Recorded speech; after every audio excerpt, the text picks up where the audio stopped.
This is Michael Cowen, and welcome to Trial Lawyer Nation. You are the leader in the courtroom, and you want the jury to be looking to you for the answers. When you figure out your theory, never deviate. You want the facts to be consistent, complete, incredible. The defense has no problem running out the clock. Delay is the friend of the defense. It's tough to grow a firm by trying to hold on and micromanage. You've got to front load a simple structure for jurors to be able to hold on to. What types of creative things can we do as lawyers, even though we don't have a trial setting? Whatever you've got to do to make it real, you've got to do to make it real. But the person who needs convincing is you. Welcome to the award-winning podcast Trial Lawyer Nation, your source to win bigger verdicts, get more cases, and manage your law firm. And now, here's your host, noteworthy author, sought-after speaker, and renowned trial lawyer, Michael Cowen. Welcome to today's Trial Lawyer Nation, brought to you by LawPods. This is Michael Cowen. Today I'm here with a great lawyer out of Texas, Maxey Scherr. How are you doing today, Maxey? I'm doing great. Thanks for having me. How are you? Oh, I'm wonderful, actually. This is an incredible day. I'm still basking in the last verdict we got. I finally got a physical copy of my book, The Big Rig Justice, today in my hands, which after 5.5 years just feels so awesome. I almost was crying. It was so cool. So I'm just on top of the world today, and I'm happy to be talking to you. Well, I'm happy to be talking to you, and I'm going to get a copy of your book today. I'm very excited to read about what you know. Awesome. And before we just jump in, I always have to remember to thank LawPods. LawPods sponsors this podcast, and they're here. We're here live at the Association of Truck Accident Attorneys Symposium in Atlanta, Georgia, and Rob from LawPods is here. He makes life so easy for us. He's doing the lighting, the recording. He does the mixing, markets it for us. If you have a podcast, you want to have a podcast, you really ought to think about talking to LawPods because they make your life easy.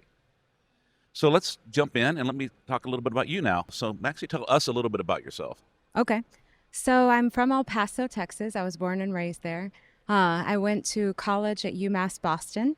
And when I was in college, I had my son out there. I was a single mom and had him pretty young. And so I did undergrad at UMass Boston. I went to grad school for neuroscience at Harvard, and then went back to Texas and got a good scholarship at Texas Tech. So my son was 3 years old at the time when I moved back to Texas. So I went back, and he was an honorary law school student himself, and finished law school in 2008, went back to El Paso. I was practicing at my dad's firm in El Paso, Scherr Legate, for 13, 14 years. And in 2022, I started my own firm. And so I've had my own firm for just about, I guess, a year and 3/4. I'm coming on 2 years now. That's awesome. I mean, you've already had some pretty impressive success. I know you had a really nice verdict in El Paso against Swift on a trucking case, and you've had some other cases that we're going to talk about. Before we get into actual case results, though, I want to talk a little bit about, over the years, you've developed yourself where you can get these big verdicts, you can handle these big cases. What have you done to develop yourself as an attorney so you could develop the skills to do what you do? Yeah, that's a good question. And I think as an attorney, it's called practicing law for a reason, because we're always practicing, we're always learning. And so I go to a lot of these types of conferences like we're at now. We're here live, like you said, at the ATAA Symposium. I've been coming to these since ATAA began. So I've been at the first one, and I've been at every single one since. Oh, wow. I've been involved with AAJ. I am an avid learner, so I'm always trying to learn and read. I can't wait to read your book. And I actually am one of the first few women in the country that got board certified in trucking. And so I'm licensed in Texas and Illinois and New Mexico, but have been involved in quite a few trucking cases over my career, starting at the first firm I was with, and really developed kind of a keen awareness of the difference between trucking cases and car accident cases, and I wanted to learn more. And so kept studying and learning that there was board certification available, and so I took that. And I think by the time that I took it and got my certification, I was the 4th or 5th woman in the country that was board certified. And now there are still just a handful of us, but the number is growing every year. And I love doing this type of work and working with people who inspire me like you. And it's really cool to be in this field. And so I like learning about it all the time. What's it like to balance being a mom and spending the time to develop yourself as a lawyer? That's got to be Yeah, it's something. I'll tell you right now, I don't have so many challenges because my kid is a third-year student at Baylor. Okay. But when I first started, I can give zero advice about me having good work-life balance. I did not. And so when I finished law school and went and started as an attorney, he literally kind of had to succumb to whatever schedule I was dealt with. And so what we would end up doing is I'd wake up in the morning super early. I'd do the carpool ride for all the students kind of to school. And so I'd drop them off at school at 7 or 7:15 in the morning. I'd go into the office, and then the other parents would do the afternoon kind of carpool, but they would take him to my office. And so he'd hang out at my office after I was done, and we would be there every single night until 10 or 10:30. I would order dinner, I would have dinner at the office. I had a couch in my office. And my poor kid really didn't have lots of home cooking. He didn't have tons of life balance for us being at home. He kind of grew up in my law firm. Wow. Well, at least you were together. Yeah, we were together, and I'm super close with him, and we bonded all the time. And, you know, he did his homework in my office, and he's an awesome, awesome kid. That's probably definitely the thing I'm most proud of in life is my kid. But, you know, he didn't really get lots of home time. So I'm not a good spokesperson for how to have work-life balance. I think I failed at that. Well, he's still doing all right. I just, you know, it's always a challenge. I don't know. I think having him there instead of leaving him with someone else is a way to do it. I mean, we all have to find the solution that works for us. Yeah, definitely. And now that I have my own practice, you know, we're still busy. It's still busy all the time, but I try to make parent weekend at Baylor. He's in a fraternity, so when they have mom's weekend, I get out there, and I try to go to every single thing that I can now. And I did that while he was growing up too, and I think that's important. And seriously, like you said, I'm very grateful for the time we spent. Although it was in an office rather than in a home, I was with him all the time, and that was amazing. Have you found a way to stop working till 10 o'clock all the time? Oh, yes. But here's the thing. Now I'm a real serious morning person, and I didn't used to be. So I wake up with no alarm at like 4 in the morning, no alarm, no matter what side of the country I'm in. And so I'm always up. So it's funny, everyone at my office laughs at me because I get a ton of work done before anybody wakes up. So now I don't have the 10, 11, 12 nighttime hours, but I do have the 4, 5, 6, 7 morning hours. Okay. Yikes. Yeah. I'm so blessed that I used to work crazy hours, but I'm able to delegate and have a good team, so I get to have a life again. It's a good feeling, right? Yeah, you definitely need to build a team of people so you don't have to do that. Although some people just can't help themselves. It's just they're driven. I worked for a lawyer out of Houston that's like that. He had more money than he could ever spend. Yeah. Tore down his mansion on River Oaks to build a bigger one, and, but he just kills himself when he works hard all the time. He'd be texting me from the beach on Cabo about cases and like, dude, what are you doing? Yeah. It's kind of the culture in this practice, and you have to fight against it. And I grew up in that culture. My dad is 70 years old, and he still goes into work and drives, I think it's 25 miles from his office to his home. Yeah. So he drives about 50 miles every single day and works all the time and works crazy hours. And he had a huge verdict that paid out a couple years ago. He definitely does not need to be working that much, but he still works more hours than most new attorneys, and he's 70 years old. Yeah. And God bless him for doing it. I don't want to do that when I'm 70. I do want to work when I'm 70, but I don't want to be working even 40-hour weeks when I'm 70. But, we each have our own path and our own goals. Right. So how about the trial skills part? You go to seminars, you can see lectures. Is there anything you've done to develop your skills as a trial lawyer? Yeah, so I've got a background in theater and in psychology, and I think both of those really helped me quite a bit. I've tried a bunch of cases. I've been practicing 15 or so years. I've tried about 60 cases. Awesome. Yeah, and I think just getting in there and having that experience, and I really credit my dad's firm for that experience, because early on, he really had the mentality of sink or swim, go out and do it. And so early on, I just started trying cases, and I did everything from slip and fall cases and car wreck cases all the way up to cases that ended up being really big, unexpected verdicts. Yeah. And I think it's just the practice of getting in there and overcoming your fears. And I really do think that the theater experience helped me a lot. Lately, I've been dabbling here and there in things like psychodrama and jury consultants and things like that. And a lot of the stuff that they're teaching me and I'm absorbing from them, I remember learning when I was in high school and theater classes and when I was doing plays in college. Well, psychodrama started off originally when Jacob Moreno developed it on a stage. They used to actually get up on the stage to do the psychodrama. Wow. So there is definitely a background there. Yeah. Yeah, there's two things that come to mind when I hear that from you. One, I'm so happy to hear someone else has tried a bunch of cases, because I keep having lawyers tell me, oh, well, back in your day, you could try a bunch of cases, but now it's impossible to get to trial. It's like, no, it's not. There's lots of cases with crappy offers. Yeah.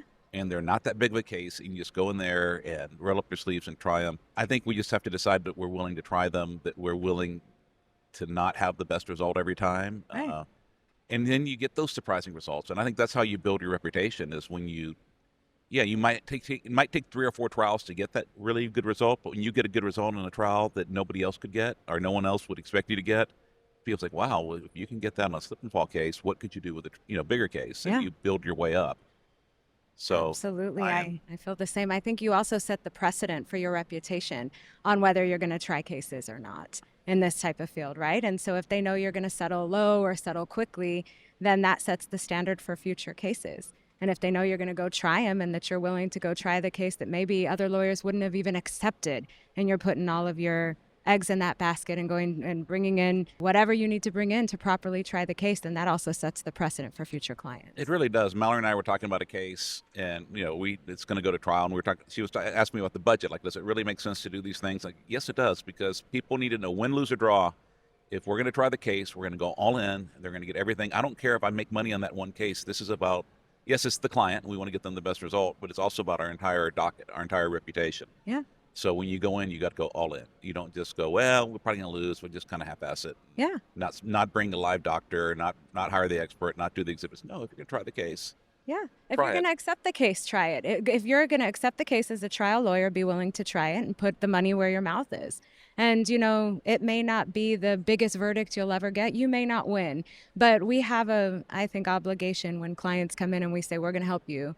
And you've been hurt. And all of us at some point in our life have been hurt. I hurt my knee. And I had to stop running. I was supposed to do a marathon, and I couldn't do the marathon because it sucks. I was supposed to be doing it in like another week in Chicago, and I can't do the marathon because I hurt my knee. But that pain, it doesn't go away, right? It hurts, and it precludes you from working at times. It precludes you from doing what you love. I can't run. I haven't been able to run. And everyone here at these conferences knows I'd be the person waking up early in the morning and going for runs for a couple miles. And now I'm not doing that. And so if someone comes in and has a slip and fall case and they've just got a bum knee or a bum shoulder, to me, if we accept the case, it's not just a bum knee. That's their body part. That's our duty. We're representing them, and we do what we need to do to give them the best representation, right?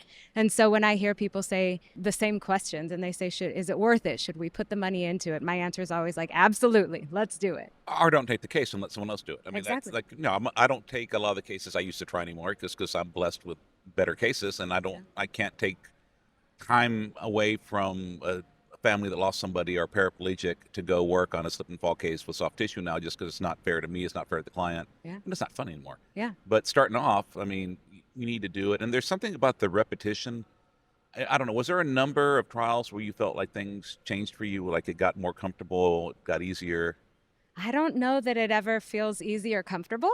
When I'm in trial, I have crazy hours. I'm always working. I'm always studying. I'm always reading. I've got books and files and binders all over the place. And I never really take it for granted. I always feel nervous and feel like there's a lot of weight on my shoulders. And it's worked for me. I've not ever thought, I'm going to go win this. I'm going to go beat this. And so I want to work hard, and I stay hungry that way, I think. Yeah, I think the working hard stays, but as far as when you're in there and things happening naturally, I think there's something that happens around 50 trials, and there's definitely something that happens somewhere after 100 trials. Oh, wow. Where there's a flow state that's easier to get into. Like, you still have to be prepared. You have to know your stuff. You need to know the file, know the exhibits. But when you're cross-examining people, when you're doing arguments, there's something about that repetition. Yeah. That you get a comfort level, a naturalness that develops with time, I think. And confidence too, I think. And the other thing I think is how often you go to trial. Because if you are in trial, well, let's talk about the pandemic, right? Yeah. COVID time. Even people like you or me who have tried a bunch of cases during COVID when no one was really trying cases, it felt when I went back to trials in the last year, it was kind of like, how do we do this again? You know, you get back in the courtroom and it's kind of, you know how to do it, right? We know how to try cases. We know we've tried a bunch of them, but I think the repetition is also imperative to keeping that confidence and comfort level up. So I like to go to trial as much as possible. Yeah. Well, you had a nice result in a trial against Swift in El Paso. Tell us about that case. Okay. So that Sorry, actually, I got to let you brag about your yeah, victories. Come on. let me brag. I'm going to say one little self-plug thing about bragging here. That was my very first trial with my new firm. Awesome. With my solo firm. That's a way to start. Yeah, that's a way to start, right? And so in El Paso, we are a notoriously plaintiff-friendly city, but we don't have a notorious kind of reputation for having big verdicts. And so in this particular case, the client, the plaintiff, came in when I actually was at my old firm when she came in, and I interviewed her. And it was one of the type of cases a lot of lawyers wouldn't want to take. In fact, someone at my old firm rejected it before I got it. And she was working for Swift, and she was a transportation worker. She was a truck driver. And she was unloading at a Walmart, and a trailer door that was defective fell and hit her on the head. After that happened, they ended up sending her to one of their company type facilities, and they said really she didn't have too many problems. And she ended up saying to me, no, I do have problems. I have these issues that are going on. I've started doing things like staring off into space. I've started shaking. I've started falling to the ground. And I have a little bit of background in brain injury. And so ended up trying to get her into a neurologist under the company's plan, and they wouldn't do it. And I fought a whole appeal to get her in there. But the entire time, that case it finally went to trial this March, but she was hurt over 6 years ago. And the entire time, her company was saying she was lying, she was exaggerating, she needed to get back to work. Because she didn't go back to work, they fired her. The lawyers on the other side kept, saying this isn't a large case, she's not injured, this is someone lawyering the damages, if anything, and the liability is all her fault. And so it was one of the cases, like I said, that a lot of lawyers wouldn't have taken. In fact, some lawyers I know didn't take it. And when I ended up leaving and starting my own firm, I talked to her and said, I'm leaving, I'm going out on my own. And she wanted to go with me. And she wanted to go with me because we had a good rapport. I kept fighting for her to get the right medical care that she needed. Everyone was calling her a liar, and I was wholeheartedly in support of the fact that she was not. And so the highest offer we ever got on that case was $300,000. Her medicals were, I think, about $160,000. We went to trial in March, and they kept saying, yeah, if you prove liability, great, but you're not going to get a big verdict. I know you may win on liability, but you won't get big damages. Of course, you're in El Paso. Of course, you're lawyering the damages. Of course, she's not hurt, they kept saying. And everyone involved in this case is just kind of making it up. And so we did 3 mediations. The highest number was ever $300,000.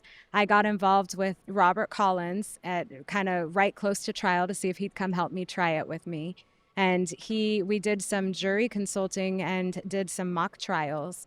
And my friend John Camillus came into town, and he handled one of the mock trials that we were doing. And we made some big decisions on how to try the case. He ended up trying the case with us.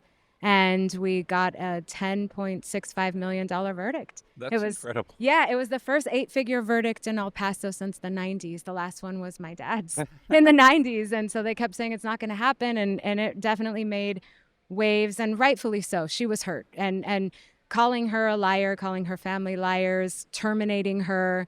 She's a very smart lady who was the breadwinner of her household and now can't do what she used to do and is super hurt. And so it was a rightful verdict. They appealed it and ended up asking on the appeal for us to go to mediation. And we went to mediation, and they ended up resolving it for more than the amount of the verdict. Oh, that is so awesome. Yeah. I'm very proud of that verdict, and I'm proud of John Camillus. I'm proud of Robert Collins. I'm proud of my team. I'm proud that it was our first verdict, but more than anything, I'm really thankful that my client is finally able to get some closure because they treated her pretty poorly. That's a hell of a way to start a law firm. Yeah. I want to ask you some follow-ups. I mean, first of all, we have people in all 50 states listening to this. So you said the driver was an employee of Swift. Why wasn't this case barred by workers' compensation? So in Texas, you do not, an employer does not have to have workers' compensation. It's one of the very few states in this country that has this plan. And so workers don't always have the protection of workers' compensation. So in Texas, an employer can decide to have no insurance, or they can decide to have some kind of lesser plan than Texas workers' compensation. In that case, it's considered a non-subscriber case. And so they lose their common law defenses that they would have had, and therefore any negligence, however slight, binds the company to the entire verdict. So non-subscriber cases are great cases in Texas. Most lawyers in Texas don't know how to handle non-subscriber cases, but should learn, because those are really good cases. Any negligence, however slight, subjects the defendant to the full verdict. So if you get a 1% finding on the defendant and you get a $10.65 million verdict like I did, they pay the full $10.65 million. And luckily they didn't have an arbitration agreement like a lot of these companies have, where you have tried a couple of arbitration. Not so fun. Not so fun. Not so fun at all. I've got one in arbitration now. I try to fight every arbitration agreement, but Texas law is very hard on that. It is. So what was your liability theory? What did Swift do wrong that caused the trailer door to hit her? Yeah, so they were in control of that equipment. They owned the trailer. They maintained the trailer. The trailer was defective, and she had called a couple of different times on perhaps other trailers or perhaps this trailer. So the drivers weren't assigned the same trailer on every trip. They were assigned the same tractor, and they would go pick up a loaded trailer at the facility in Los Lunas, New Mexico. So she went on the night before this happened to her, and picked up a sealed loaded trailer. And when she went to the first Walmart, because she was a dedicated Walmart driver at the time, so she would only transport from the Los Lunas facility to different Walmarts in El Paso. And so she went to the first Walmart in El Paso and had trouble. The door was sticking.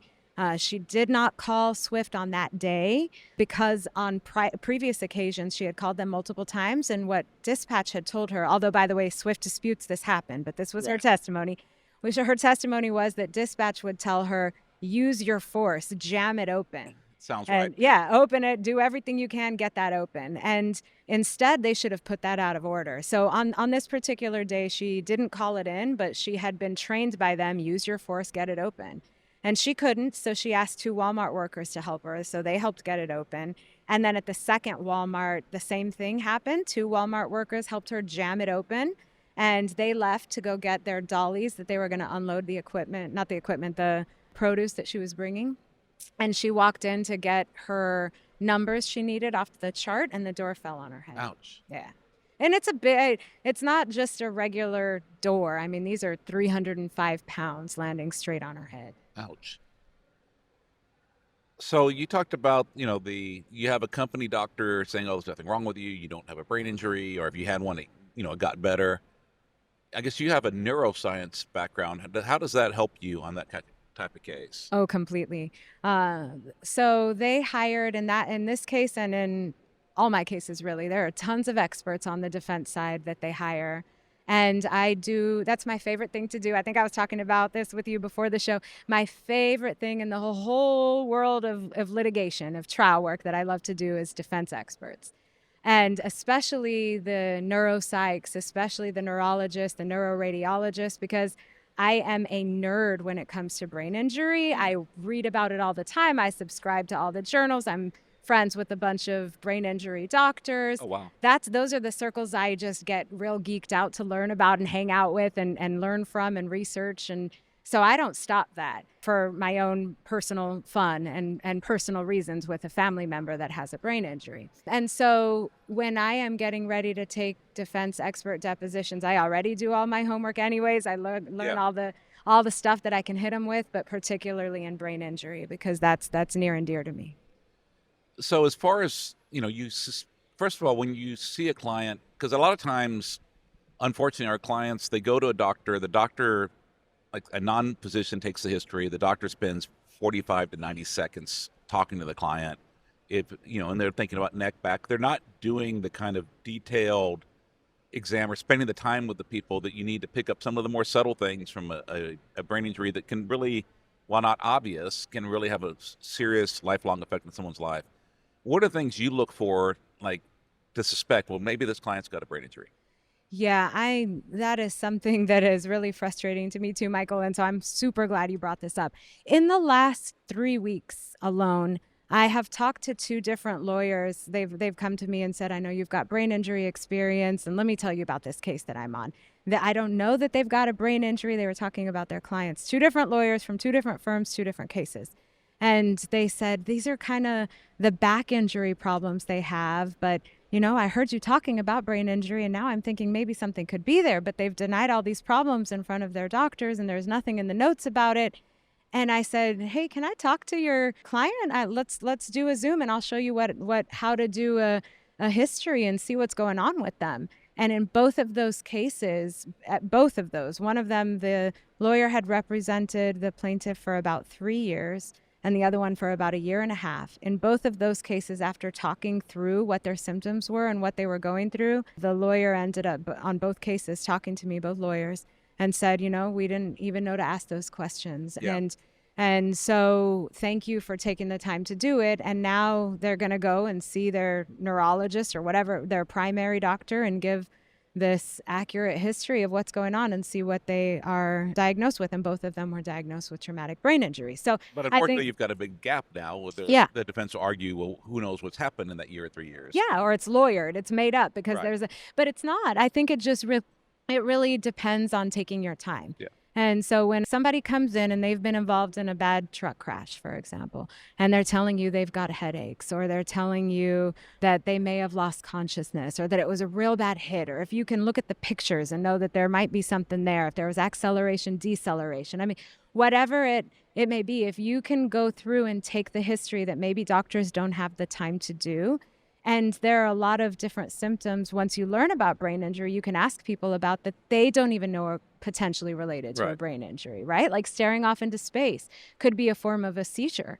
And most people don't know that. And most people don't know that that could be caused from a brain injury. And most people don't know that for a brain injury, you don't even have to have loss of consciousness. Yeah, absolutely not. So it's really just taking the time and kind of getting familiar with the science. Or if you're not going to do that, have someone that is familiar with the science that will take the time to get a history so that you do justice to whatever the damages may be. Yeah, I mean, for me, it's a lot of times like, does someone just seem off when you talk to them? Yeah. Do you have a client that's someone in the office has talked to the client, and the client calls back later that day or the next day saying, you never called me, and you did. Yeah. Or they're just really hard to deal with. And then, so they're really hard to deal with. Now, some people just are hard to deal with in life, but you start talking to their friends, their family members, like, this guy's kind of a jerk. Was he a jerk before? I mean, you put it a little more nicely, but like, was he always like that? And sometimes like, oh yeah, this guy's always been an a-hole. Okay, well then you got an a-hole. But other times like, no, he was a really nice person. He got hurt, and now, we have anger management issues. I mean, my partner just did one of a spouse. I mean, they're getting divorced right now, and the defense, of course, wanted to depose the spouse because it's this really, really ugly divorce. But the soon-to-be ex-spouse was like crying, like, no, this is not how she was before the brain injury.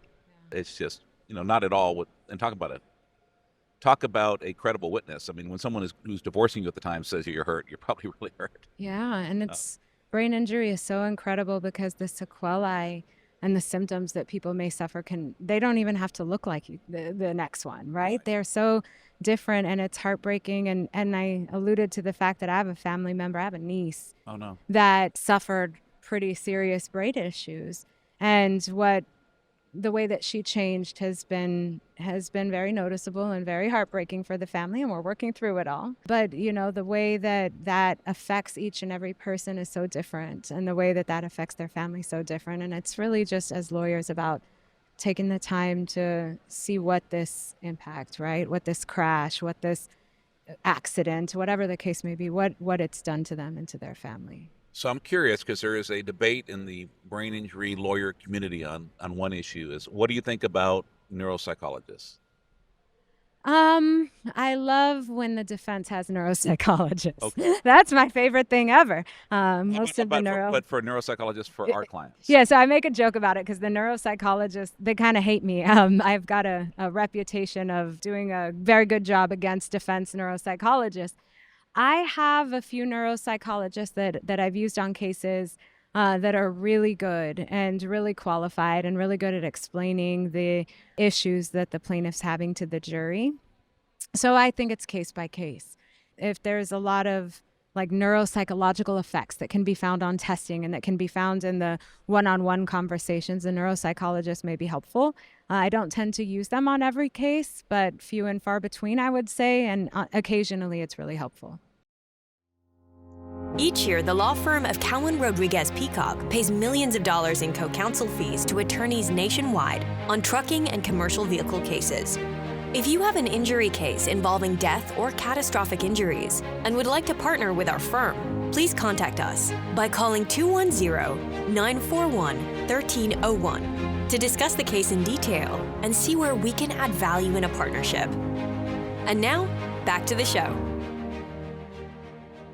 Yeah, to me it's helpful just because you have one that will take more time if they're the right one, will take more time to talk to the clients, especially if they call them collateral witnesses, but if they will interview other people that knew the injured person before and after to talk about the changes and because so many people that have a brain injury have lack of deficit awareness. So they have problems that they don't realize. Either they're in denial or they just don't realize they have them. So you really need to talk to other people. But I do like, when you have like processing deficits, memory deficits, to have some kind of objective measurement of it. Yeah. Yeah, definitely. But the other thing I like, and in my Swift trial, is we had almost exclusively treating doctors. Oh, that's awesome. That's awesome. And so on the other side, they have to go pay people to come from out of town, and they get sometimes thousands of dollars an hour to say the person's not hurt, that they don't have an obligation to treat Right. or say the right thing about. And then if we're in trial and we are showing the jury, here are the treating doctors, and here are their obligations to their patients. And on the other side of things, you've got people who've made how much money to say they're not hurt? Absolutely. And I find the defense, they always cheat. They always misrepresent. They'll cite an article. You read the article. It does not say what they say it says. Oh, heck yes. And I love reading the articles that they cite in their papers to look at exclusionary factors. Because a lot of times in brain injury, they'll cite different papers and say, look, they should have recovered in 3 to 4 weeks. But if you look in the fine print in those articles, for example, it may say anyone with loss of consciousness would be excluded from this finding. Yeah. And so if you have loss of consciousness in your case, you get to throw that at them. You are the doctor, and you cited this article that specifically excludes my client. Why? So I want to go to your Swift case. And one thing I'm curious about is, in a brain injury case, you worry about your client looking too bad, looking too good. What did you do as far as how did you present your client at trial? Yeah, that's a good question. And an answer that is probably going to shock a lot of people is that we did not present her at trial. She didn't testify. Why not? So a couple of reasons. Her doctor, both her neurologist and the only expert that we had on this matter, a life care planner, who evaluated her twice, both testified before the judge and the jury that stress causes her to have seizures. Okay. And that her seizures would kind of result in her either having the grand mal seizures where she'd shake and fall to the ground and foam at the mouth, or she would have this type of reaction where she would even urinate on herself. Oh, my gosh. And so the stress of having her at trial or having her testify would be too grand, and the doctors advised against it. So that was the main reason. The other reason is that brain injury is often called an invisible injury. She's real smart. If you look at her IQ level is very high. She doesn't look like someone who is suffering. She doesn't look like someone who has these problems that are going on, but they are going on. They're going on, and she knows it. Her family knows it. Her household knows it. That's her life. But having her walk in as a seemingly perfectly healthy woman is also problematic. But most importantly, it's the doctor's testimony that it would be harmful for her. And so she didn't testify at all? Yeah, because I have a brain injury case that, it was going really well, better than we thought it would go. And we had a client that depends on the day. I mean, some days she was like out of control. Like we had doctors that would just, I can't deal with this woman anymore. We're not going to treat her because she's in our office yelling and screaming at people. And other days she was the sweetest, nicest person that seems really normal. I mean, there's just had to do with, I think, with sleep, pain levels, just was she triggered or not. It wasn't like that before. She was like a charge nurse in a women's oncology unit at a hospital, so she could handle stress very well. Oh, wow. Before she had her brain injury. And the case settled over the weekend, like after the first week of trial, and we hadn't called her yet. And I remember talking to Sonia, like, I really, like, it's too late now because we didn't voir dire on it. And we didn't have any doctors saying that she shouldn't testify. But I, like, looking back, like, yeah, we really probably should have, if we had to do this again, probably should have set it up to not have her testify. 'Cause I think having her testify it's too unpredictable. It's almost like a defense exhibit because you don't see the true injury. It's the people around her that see it. It's a tough call. A lot of people thought that a lot of people, people who I respect and trust and have a lot of admiration for, thought I was crazy for not calling her to trial. And in fact, in the defense closing argument, it was a huge chunk of their closing argument. Oh, I bet. Yeah. I've always been too scared to do it. I've thought about, even on some of my back injury cases, I thought, what do we gain from calling our client? Yeah, I've really been toying. I need to test it. I know we had one where we actually were toying with not calling him, and we focus grouped it with and without, and it didn't seem to make a big difference. Like we didn't have like a big number jump when we were focus grouping it without him testifying and explaining he wasn't going to. Yeah. But then he had this like weird thing where he became this really nice person like the Sunday before trial and testified wonderfully. Wow. but we weren't expecting that, so we had no problem calling him. But it's interesting. I wonder that, I think we should rethink those defaults. Like always, like we used to think the client had to be there the whole trial. Now I don't have the client there that much during trial typically. Yeah. We then, do we have to call the client? I think that's really a case by case thing. We should be, and I'm so glad that you had the courage to not listen. Like, your case more than these other people. Yeah. To not listen to them because there's so much social pressure to do what everyone else does, but what everyone else does gets average results. By definition, what the average lawyer does gets average results. And if you want to have extraordinary results, you need to do different things. Wow. I love that. I'm going to be thinking about those last two sentences. Yeah, I got to write that down somewhere. Yeah, that's good stuff. Write it down. Okay, well, you have another case involving FedEx, not your dad's 9-figure FedEx case, but one of your FedEx cases that you said it's not your biggest, but it's one you're most proud of. Yeah. Oh, thank you for asking me about that case.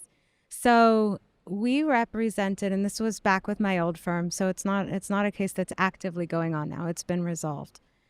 But in El Paso, so El Paso is where I'm from. It's a border city. And this case that I'm talking about, we represented 35, maybe 36, what the public would call illegal immigrants, right? And so they were being deported from a facility in Arizona, and these 35 or 36 all men were being driven on a bus from Arizona and being brought to the bridge in El Paso to be deported.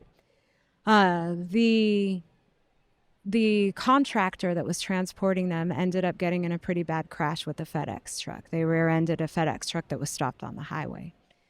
The crash was bad. These guys were hurt to varying levels of degrees.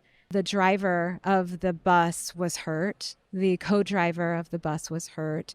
Seats actually came off of the bus. Windows were shattered. The driver and the co-driver were taken immediately to get medical attention, and they were put on workers' comp, and they were given all of this medical treatment and the benefits. But these 35 or 36 men were put in another bus, left at the bridge, and deported. Wow. And some of them were bleeding. Some of them had teeth that were missing. And so the Mexican consulate, who we were attorneys for, contacted us. And my paralegal contacted my dad and me. And my paralegal and my discovery clerk we all went and interviewed and got these men signed up and got the medical treatment. They all went to their various different homes throughout Mexico, and we brought a suit against FedEx and against the U.S. government contractor.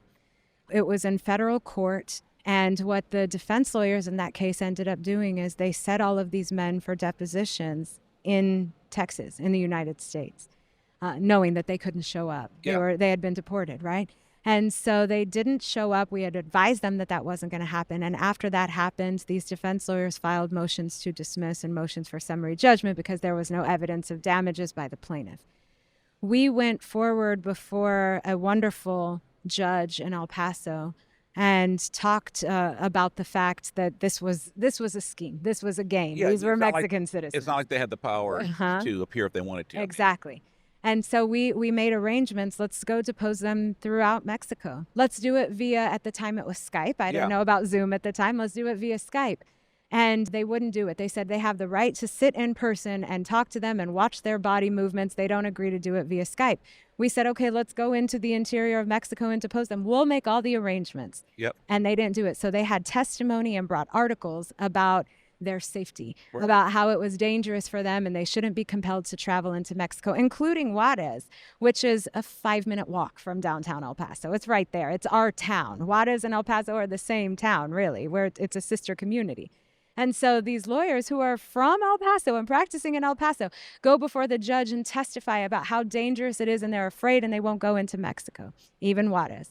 So this judge, this incredible judge, ordered that depositions take place on the border.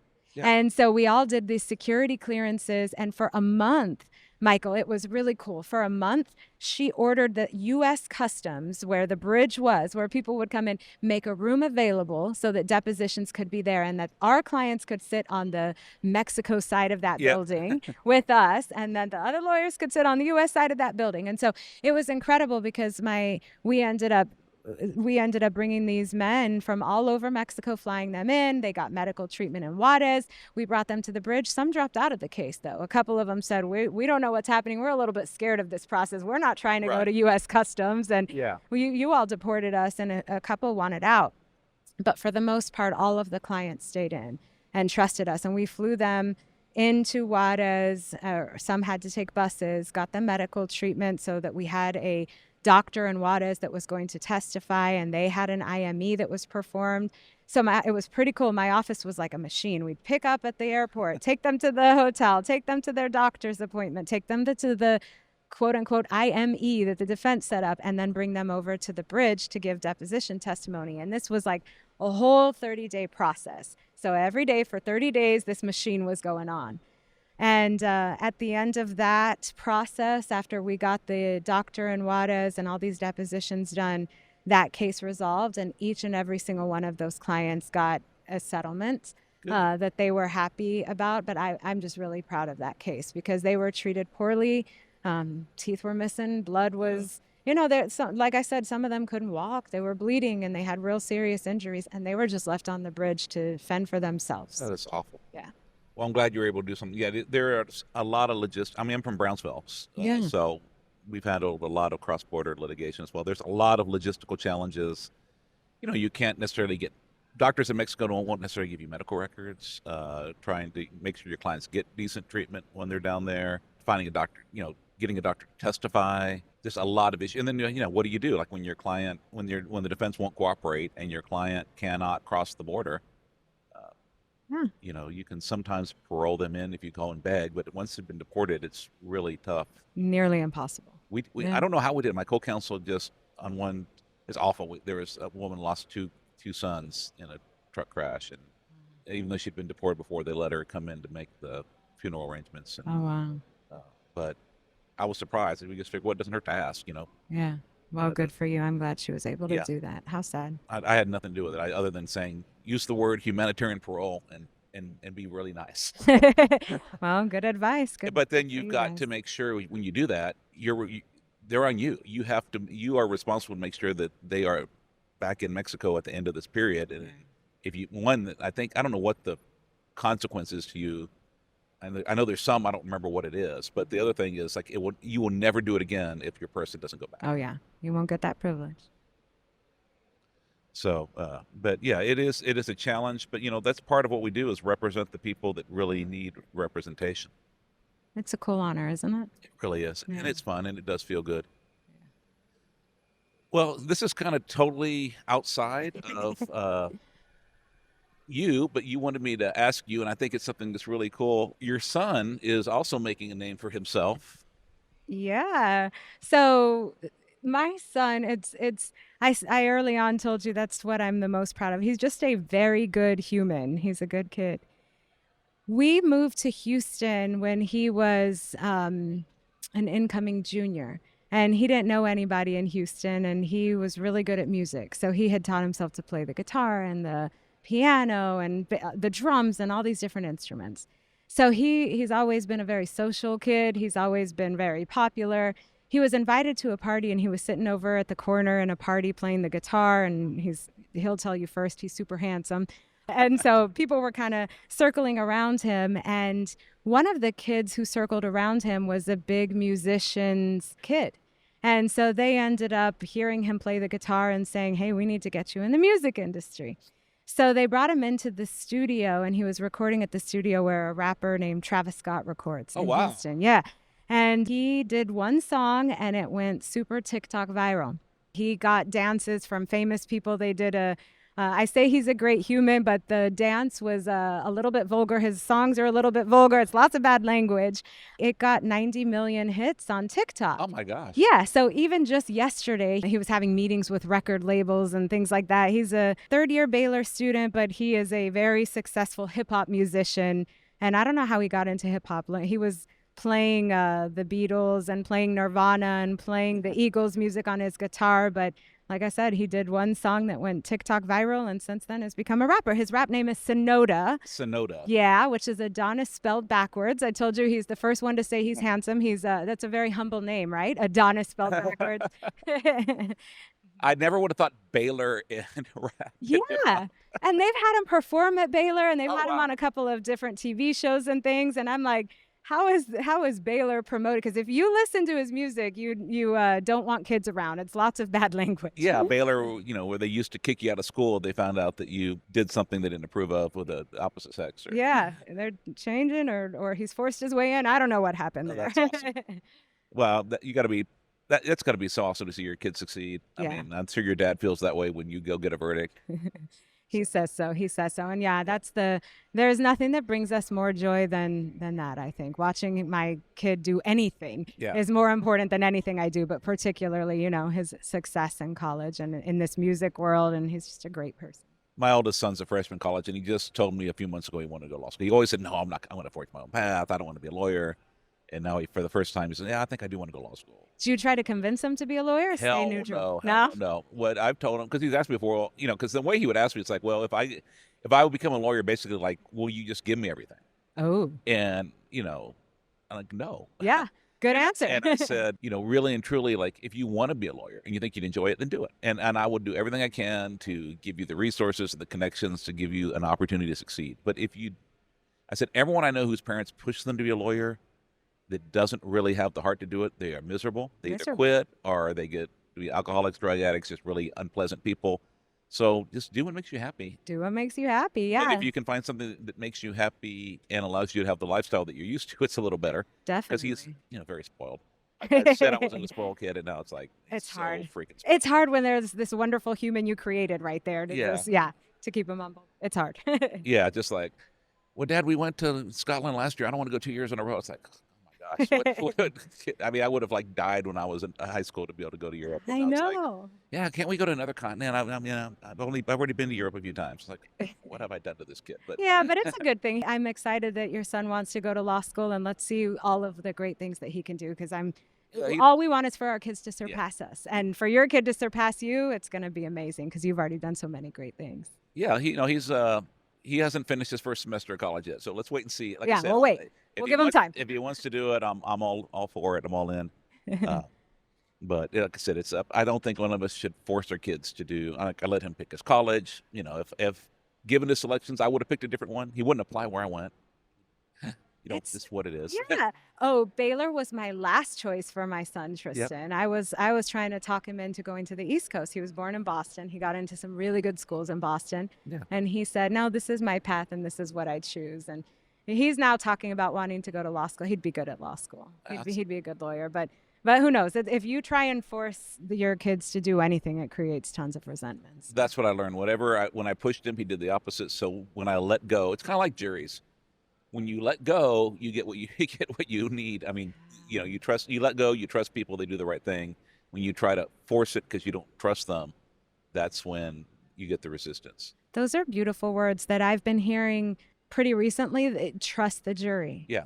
Trust the jury. And I think when you're able to do that, when you're able to go on the journey with the jury through the lens of the jury about what this case is about and trust them to do the right thing, that most oftentimes humans will do that. That has been the biggest change for me, not just in my results at trial, but in the joy I get out of trying a case, from going to being a stressful experience to being a joyous, wonderful, more relaxed experience. It's not that I don't work hard, it's just fun work. It's the difference between playing a game that you love and doing something that's working hard. Just letting it go. Just letting it go. Wow.